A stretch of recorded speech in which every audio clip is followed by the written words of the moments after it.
La Lune, les étoiles ont des trajectoires dans le ciel. D'une nuit à l'autre, leur position change. Et dès le néolithique, il y a plus de 6500 ans, les humains ont commencé à construire des édifices, comme Stonehenge par exemple, afin de décrire les mouvements dans le ciel de ces astres. Et surtout, afin de prévoir leur position dans le temps. Aristarque de Samos en -300 ou le Polonais Copernic au XVIe siècle ont montré de manière bien différente que la Terre n'est non pas au centre de l'univers, mais que cette dernière était bel et bien en mouvement, en plus autour du Soleil. En effet, la Terre est en révolution autour du Soleil, sur le plan de l'écliptique. Le plan de l'écliptique, c'est comme une table sur laquelle se trouve le Soleil et les planètes du système solaire qui tournent autour.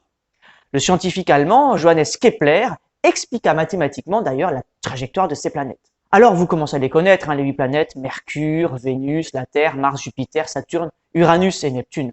Et on peut même les retenir avec de nombreuses phrases dont les premières lettres vous aident à les retenir. Comme par exemple, ma vieille tante Marie a jeté samedi un navet.